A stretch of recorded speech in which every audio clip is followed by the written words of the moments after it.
way out and put this darkness behind us. And underground is my oration, sound integration. But situation is we're surrounded by light negation. It's black as pitch cause we're trapped by our violent souls. In a deep mind where deep rhymes won't keep my self-control. Too many foes, we feel snake bit and we won't take it. Enemies need their face hit, we going ape shit. Hell is my confinement within this mind. Now trapped and enshrined by my own mind. Hello, ladies and gentlemen, boys and girls, children of all ages. It is me, Dukect, and I am, TNA. I don't know how this company is still. I mean, this is the news that's just come out. And by the way, I'm watching the Nationals postseason game. By the way, so if you hear any screaming, cussing, and all that type of stuff, it is because of that. Don't worry, it's on mute, so the copyright Nazis won't come in here. So, okay, all right, all right. So let's get this thing situated, and let's look at the news here. We have two, ladies and gentlemen, of people suing TNA. Two people. First off, you have Billy Corgan filed a suit with Total Nonstop Action and his parent company Impact Ventures. Dixie Carter, TNA chief official and chief financial officer Dean Boyhead, and Carter's husband Shug Salas on October 12th this year of our Lord 2016 in the Chancery Court of Nashville, Tennessee. And it seems to be there is a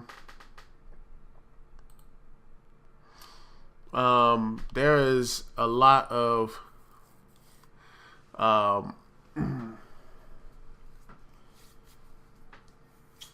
let's see, there are a lot of things here. There's supposedly working in Corgan, a longtime professional wrestling fan, bought has actually a minority owner of this said company supposedly was going to be is the minority owner. In fact, was in a big deal with the WWE to sell it off the TNA library, and then having him, Billy Corgan, to own the wrestlers and such, and have Pop TV come up with a new name, new look, and everything else. So there is there is some type of new thing. There's there's going to be supposedly new things on it. I mean, Billy Corgan wanted that, but then Dixie Carter didn't. That's why all the craziness that was going on with the contracts and everything. Who's going to be signed? This is that, the other. No, there's so much right now that's going on, and the with the sale, the WWE, but it didn't happen. And the same thing pretty much happened with Slammiversary when Corgan had to basically put that money to get Slammiversary done. Put his own money, his own pocketbook. In his own pocketbook, he has to put money on his own pocketbook to get TNA to actually have TNA run Slammiversary this year. And now I think he's sick and tired of having this whole situation again, so he wants to own the company. And I'm like, Dixie, at this point, I think it's smart to have her, step down and let Billy Corgan win. Because honestly, with Dixie and all the craziness that happened with Dixie Carter, including the horrific things with Jesse Goddard's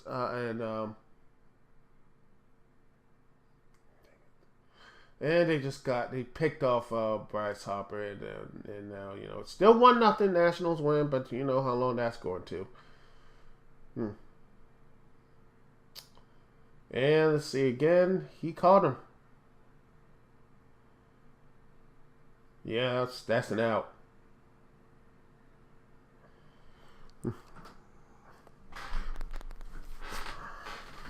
All right.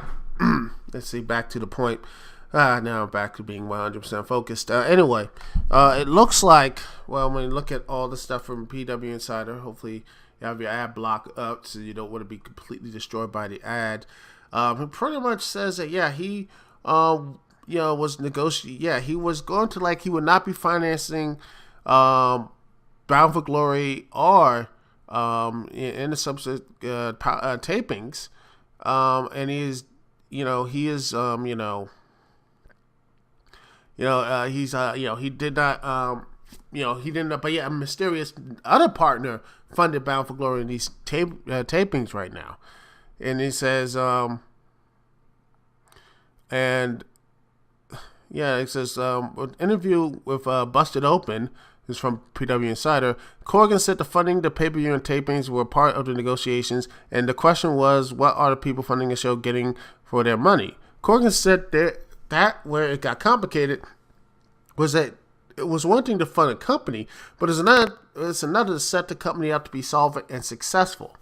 And he said pretty much he didn't want this to be a continuing point of, oh my gosh, TNA needs the money and keep putting up. No, he wants this company to be solvent. He wants this thing to be successful.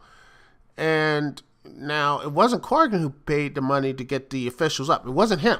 Somebody else did. And, who funded them? We don't know. That supposedly, no one knows who took the money. Was it Dixie in her own pocket? Did she get her parents to do it? I don't know.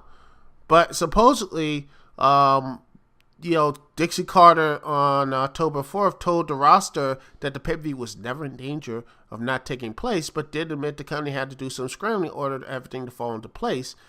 And that scrambling supposedly is trying her to block the deal with WWE to get the library or all these other situations. We don't know. And and a number of TNA personalities knows the course of the Bound for Glory pay-per-view. In October TV tapings, there's been a lot of tension between Corgan and Carter, even though they had a very, very positive relationship. Over the last 16, before this situation, they seem to have a very positive relationship for the most part. A positive business relationship. And now it looks like the two have fallen off. And what does that mean? What does that mean for the company? What does that mean for the company? And now you have this person getting sued. And now this stuff right here. And now, not only that, but TNA former production company, Audience of One Productions, filed a lawsuit last month in the U.S. District Court of Eastern District of Virginia against TNA Swank Impact Ventures, TNA minority owner Aerolux, and the TNA Chief Financial Officer Dean Boerhead and Ronald Dean Harris. And that's pretty much Ron Harris of the Bruise Brothers. And the lawsuit is seeking, get this, over $200,000 plus interest and post-judgment costs for breach of contract, fraudulent endorsement on behalf of the Harris and Boerhead, torturous interference on behalf of Aerolux, and for the defendants violating the Virginia Code. The lawsuit states that TNA begun conversations with Audience of One Productions in 2015 about a possible long-term multi-event production services agreement. The agreement in which Audience of One would provide a variety of production services for live TNA professional wrestling events, including audio-visual broadcast work, lighting, set construction, and breakdown, as well as retention and payment of audience, wranglers, personnel who will patrol the crowd and try to engage the audience members with even, people who, just to make sure things did not too rowdy and such, or just get the crowd up, like doing chants and everything, that sort of thing. Yeah. WWE has those too, so, it is what it is, people. It is what it is, and looks like, Surge is still in there. Pitch 92. Oh boy, and it's top of the... Well, he got one out, so... This guy hopefully hopefully the Nationals can just get by this 2 innings. Get to this ending. and get at least 2 or 3 runs to knock them in place, and then another strikeout. All right, so just get down to at least the bottom of the 7th inning, and and then the bottom of 6th, at least get at least 2 runs. That's all I ask is 2 runs, so I can at least be comfortable. I don't like the Nationals being up 1-0. I don't like it. I don't like this being this thing. I don't like this. I want to have at least a cushion. It's not a cushion. This is too little. And they struck him out. Woohoo! Nice. Sergio is amazing. Yes, he is. Yes, he is. He is amazing. Ha! All right, but let's get back to the point. You see PW Insider, and links will be in the description, by the way. Let's see, yada yada yada. It says the lawsuit states before and during negotiations between 2 companies, TNA Production was overseen by Ron and Don Harris, and upon information and belief, the Harris brothers were not providing sophisticatedly high quality production work to TNA, despite their industry experience. Audience of One understood that one of the reasons TNA sought out a long-term business relationship with Audience of One was Dean's Broadhead dissatisfaction with the production service work previously provided by the Harris brothers. The 2 sides began working together successfully on the Universal Studios tapings, with the lawsuit alleging that Broadhead and Ron Harris consistently represented Audience of One, that these 2 events were the first of many, and that TNA and Audience of One were on the verge for a long and fruitful relationship. And, well, like I said, it looks like it is, but everything else. And TNA came to Audience of One, hired and produced 2015 Bound for Glory pay-per-view. Despite the fact TNA was apparently in dire financial strait at that time of these negotiations, with reports in the media suggesting that among other financial woes, TNA was behind paying some of its key talent, wrestling personnel. Yeah, they were pretty much behind wrestling personnel.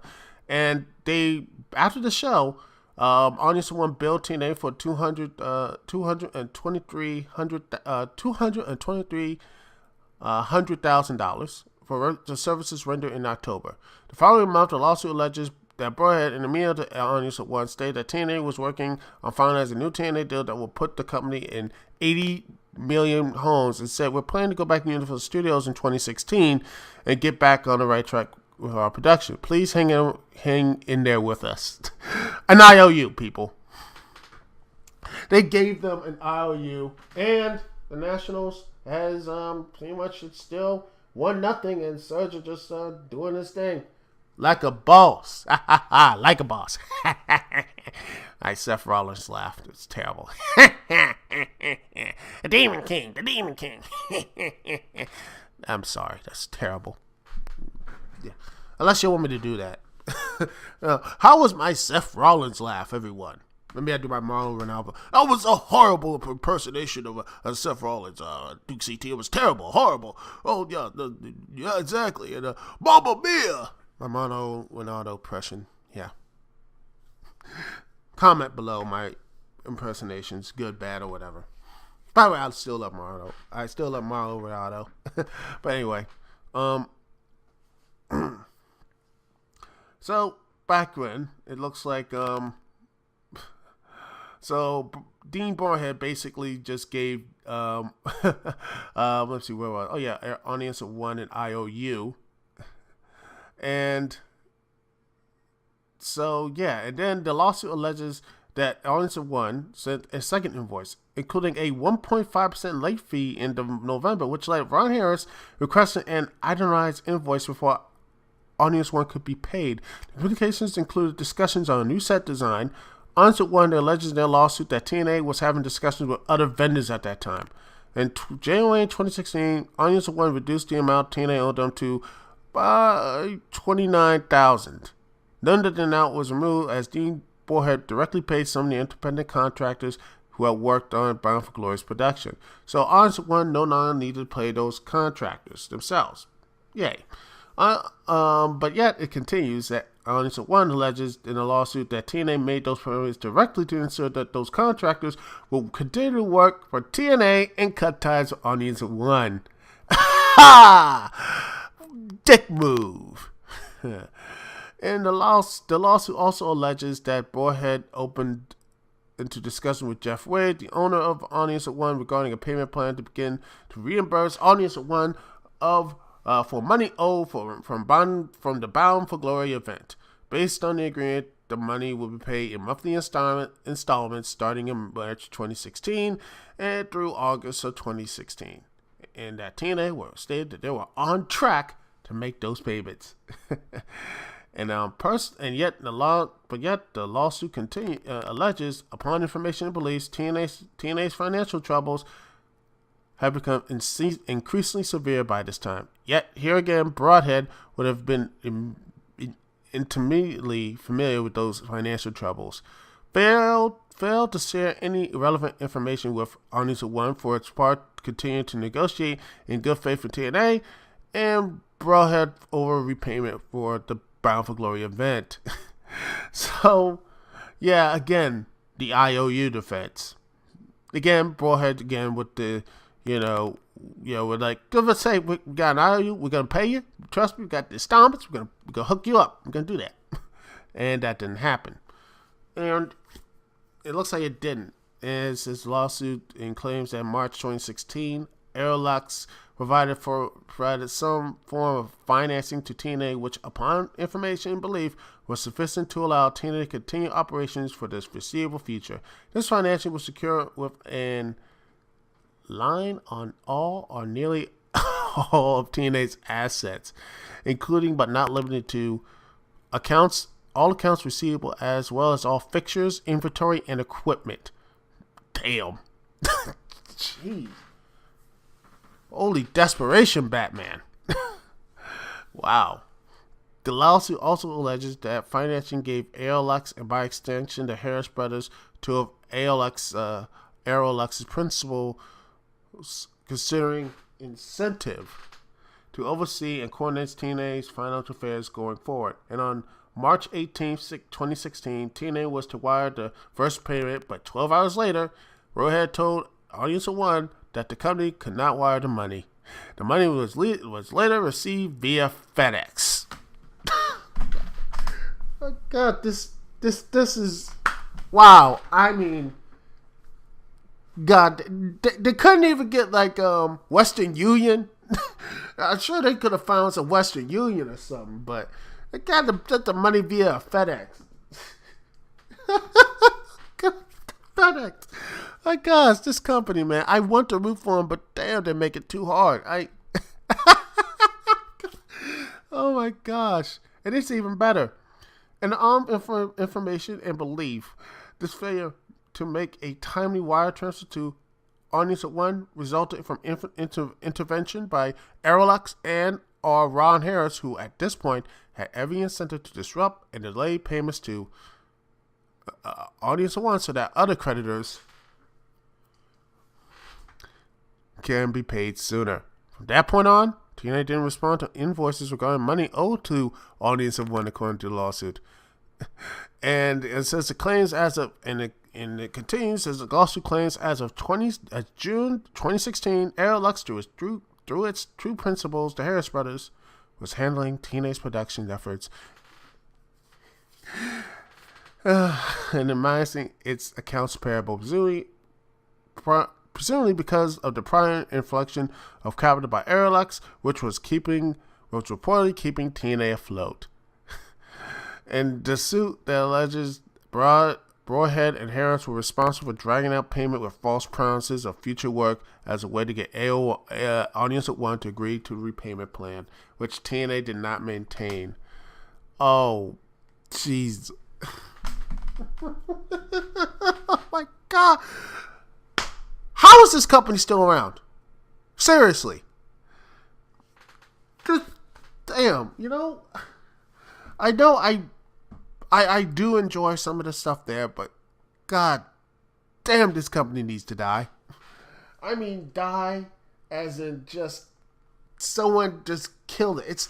I would call it an unsent from like Final Fantasy X, but I don't think that even Seymour could come back this many times. Seriously, this company is just this grotesque thing. This thing that just can't die. it won't die. It's like it just took all of Matt Hardy's efforts or something. Not the broken one, but the one that said, Matt Hardy will not die. And Worth goes back to second base. And the Nats hitting now, so I just want just give me 3-2 to nothing, or 3-0. That's all I asked. That's all I asked. Nationals, please. I don't want. Well, then again, he's on base. He's on base, people. Worth is on base, and it's 1 out. It's 1 out. Well, here's hoping everything works out. Maybe I put something in the comments that the Nationals win or loss, so whatever. But yeah, this right here just shows me how this company is so. I don't know what to call this. This is. There are L's, but they are L's. This is the capital of L's this year of any wrestling company. You think it can't go, but they keep digging deeper.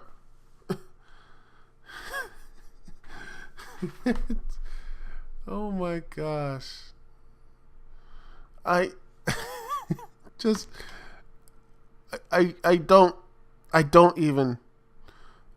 can't. The dog in the pic deal, the dog with the flame saying this is fine, even he would be like, let's roll out. He just oh gosh.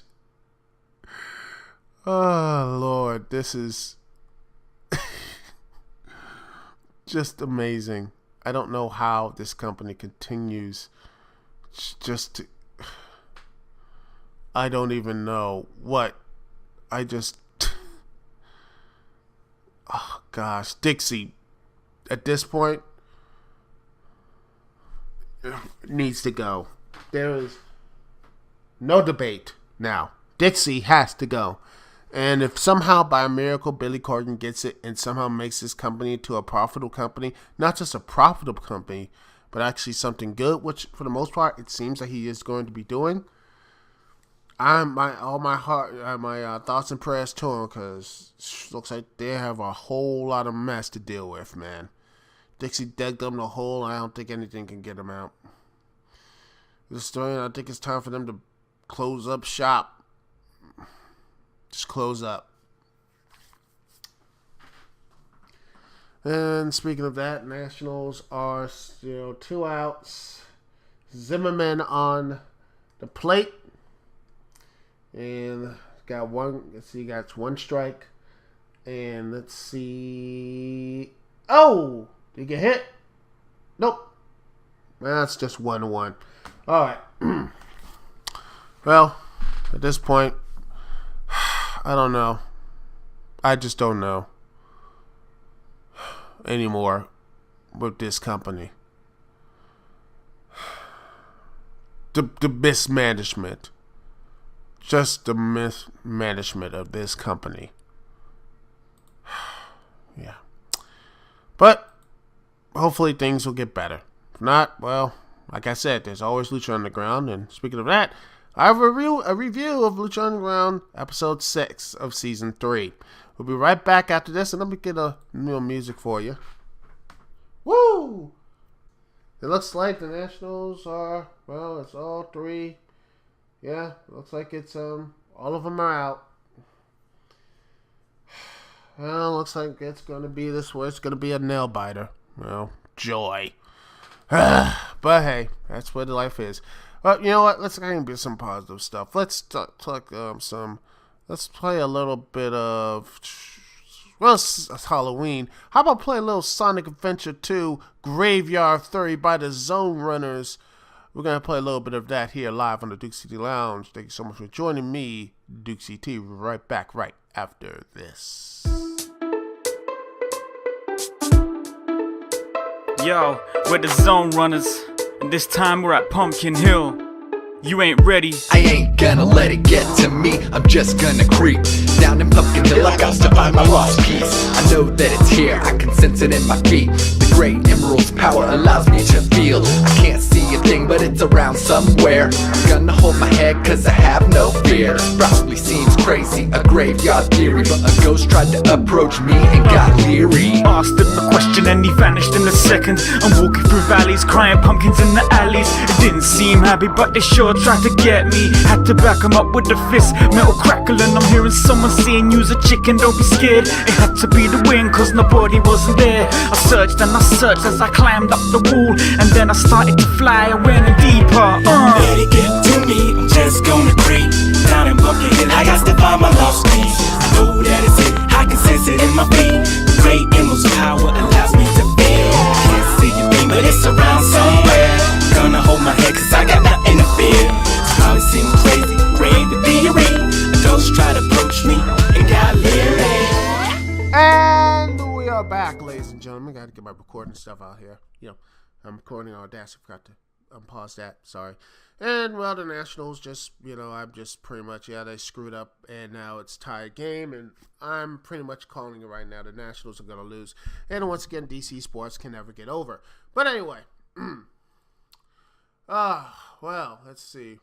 Let's talk about something more positive. Ladies and gentlemen, let's talk about Lucha Underground. Season 3, Episode 6, The Open Road to Revenge. And we will talk about, first up, we have Chavo versus Dragon Azteca. Dragon Azteca Jr. backstage. Talking, the original Dragon, having his, putting his mask on, it's like, Ray's understudy says, hey, he says, tonight I will fight your opponent like you taught me. He's talking to his own locker with a picture of the original Dragon Azteca. Looked pretty nice. Then Chavo Guerrero can be heard in the background, and Azteca, hopefully I'm pronouncing it right.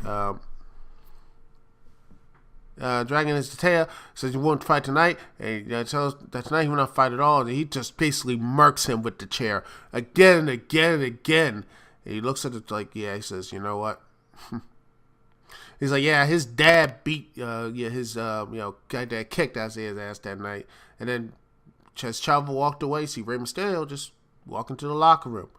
And then he's chased into stare at each other for Chavo Lee, and then Ray finds the Dragon is his boy knocked out, beaten down. It says Panton Gark, and then he just as the Terror just like, no, it wasn't him. Like, he knows and he knows what's responsible. And Ray tries, and he yells his name.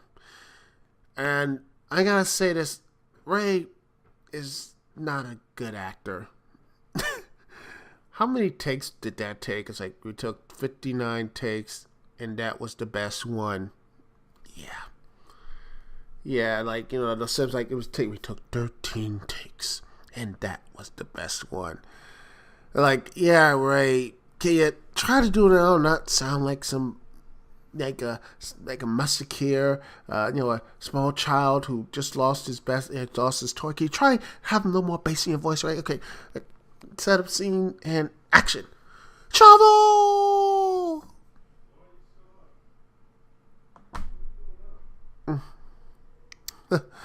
And he's like, nope. Again, it's he's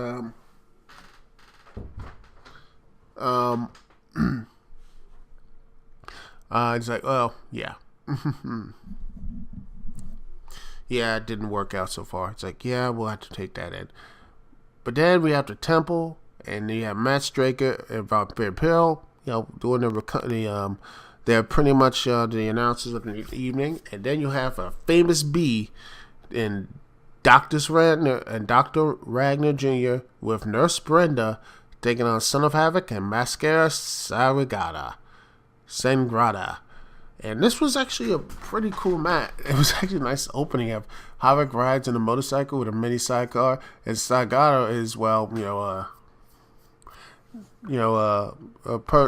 little person. I think a little luchador, and he showed some pretty cool moves. Pretty much is because Famous B, fired him. Story behind this match is Famous B fired Saragata, dumped him as his client with a super kick, and then next thing you know, Havoc also has like championship opportunity stolen away by Wagner, and then they have like Havoc, Son of Havoc, and Mascara Sagara, Sangria, or whatever. They won Payback, and they had a very good match. It was a very good, quick match. The pace slowed down a bit as Dr. Wagner and Famous We got control of the pace. But overall, this was a pretty fun match. But at the end of the day, Dr. Wagner pretty much was too strong and powerful as Famous B took the loved the fact they had the 4-2-3 you suck. Yes, the 4-2-3 you suck. That was beautiful. I loved the believers in the temple. But in the end, Famous B shakes that off and becomes the winner. I think it's his first time winning in the temple, and pulls out a stethoscope like this. Pulls out a stethoscope and pins Saragata with it. 1, 2, 3. And he finally gets his first victory inside the temple.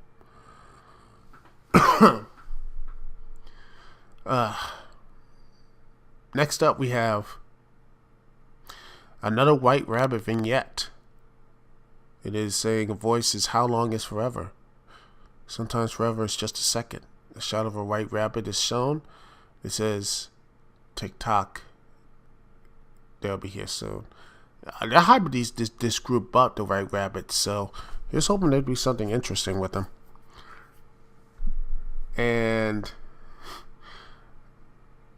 But yet, there's something else interesting. Next week, Dario Credo will once again spin the dial of doom, and an opponent will get a shot at Matanza's World Championship. But also next week, we have Mil Muertes versus Prince Puma. Yeah, that's going to be a really good match. I can't wait for you to see that rematch from last season. Next up is the Gift of the Gods Championship, as Sexy Star took on the Dragon Killer, Jack Evans. And I gotta say, this is probably the best match I've seen Sexy Star in. Seriously, this was a very fast-paced match.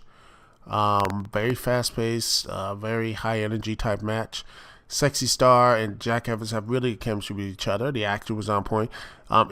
Even still, you had the Worldwide Underground come out, and even after, with a nice spear by Johnny Mundo, a spear, taking out Sexy Star, she still gets a shoulder up. And then the Trios champions come out. Aerostar, Phoenix, you see, it was Aerostar, you said Aerostar, Phoenix, and Aerostar and Drago. Aerostar, Drago, they since they still have that friendship back, like, hey, they're cool with them, and then go after Mondo and Black. But back in the ring, Evans looked like he was trying to take down Star, trying to do a little cheating of rolling her up, and then out comes Phoenix, who's basically in the ring. Oh, sorry, all the action's up, and he fakes like, oh, what's gonna do, what I do, and then Sexy Star goes outside the ring, grabs the candlestick that PJ Black, came in, and the Worldwide Underground tried to gang up on her and use like weapons and everything, but thanks to the Trios champions, the Super Friends that they had dubbed, they took down Sexy Star used the kendo stick for a low blow as she hits the Twisting Decorator for the 1-2-3, retaining her Gift of the Gods Championship. Very fun match. I really think this was actually pretty good, and this was actually a very fun match. I think this is a very, very good. And by the way, Jack Evans on the mic was actually pretty good as well. he got in the mag for the match. He calls himself a fair man, and he's like, star warning, saying this is the last match of her life. Because now he will be known as the Star Destroyer, as also known as the Dragon Slayer. But Sexy Star didn't have that. She stood up and knocked her right back down. It was a really good match.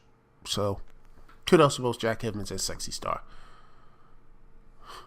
And then we get to the main event. As Dario Credo's office with him, it looks like El Dragon Atea is still in the hospital.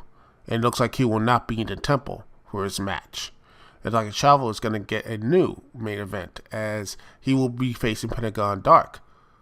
But then Ray comes in saying it'll be a new main event. Him and this piece of you know what. I have Rey Mysterio swear. Like this childhood person, this PG character swearing. I'm like, wow.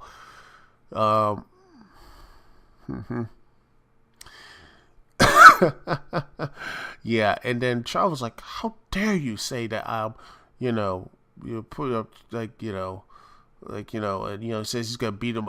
Ray was like, I'm gonna beat you up for putting a taser into the hospital. And Charles was like, after all our time, over a decade, 2 decades of plus with our friendship, Ray would ever accuse him of that.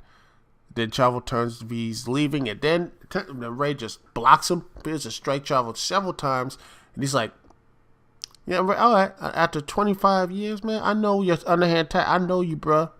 I know you, brother. And then, they both feel like he enjoys the tension. He says, Pentagon's headed to the ring as we speak, so he books a new main event. Dario says Ray gets a chance against Chavo, and Chavo gets revenge against Pioneer Dark as he books a 3-way tonight. And he says, Dario Credo says, if all goes well, someone else will be joining Atea Jr. in the hospital. And we get to our main event. Pentagon Dark versus Rey Mysterio versus Chavo Guerrero Jr. This was huge Sarah Moreno chant for Pentagon. And he was one of the most, seriously, Pentagon is one of the most popular characters in the show. He is one of the most popular in-ring characters. And it shows, and I'm honestly surprised he didn't win the championship after going through that transformation. That was shocking. I would have him win and then have him reign as Pentagon Dark and have Vampiro be the guy. That'd be interesting, but no.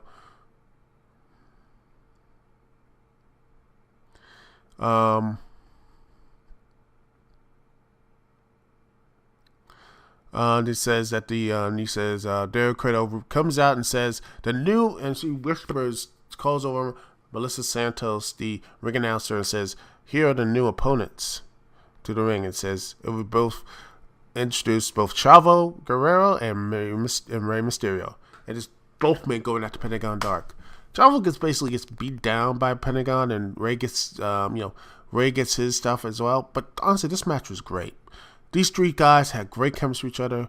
Each one had their own type of agenda for Pentagon Dark. Pentagon Dark there is just, even though he's the catalyst for all this, but Rey Mysterio wants to hurt Chavo Guerrero. Chavo Guerrero wants to hurt Pentagon Dark. But Pentagon Dark just wants to hurt everybody. So I like this. This is really good. And these two, and I like the past history of Vampiro and Striker. Talk about Chavo's and Ray's battles from WCW to WE to all the way back in Mexico when they first started. But yeah, this is really good. But yeah, this was a great match as Pentagon has the victory gets the victory with a package pile driver to get the victory. So Pentagon Dark beats Rey Mysterio, getting his win back from earlier in the year. The first episode of I think Lucha Underground. It was the first episode of Lucha Underground. Rey Mysterio, Pentagon beats Rey Mysterio and Chavo Guerrero. Hopefully this means he gets his shot soon with Matanza. I would want to see that, or he's gonna have to take on the White Lotus gang. I don't know. But yet, here's the interesting part.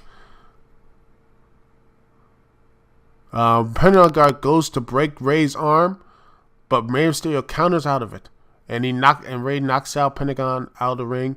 Chavo then goes into the ring, knocks Ray down, and lays Ray out with a steel chair. The same steel chair probably that took out his protege, the Dragon Azteca Jr. And then he just slammed the steel chair on Ray's left knee, the knee that Ray had so many surgeries on. And he put the Tree of Ray on the Tree of Ray in the corner, and the referee tries to stop Chavo, but in the end, he knocked him down.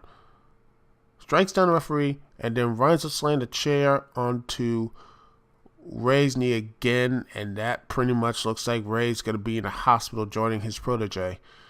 But yeah, Chavo might celebrate now, but Rey Mysterio, though, he's still breathing, and let me tell you, he looks like he might be going after Chavo sooner. Maybe Ultima Lucha 2 or Ultima Lucha 3, or maybe later on in the season.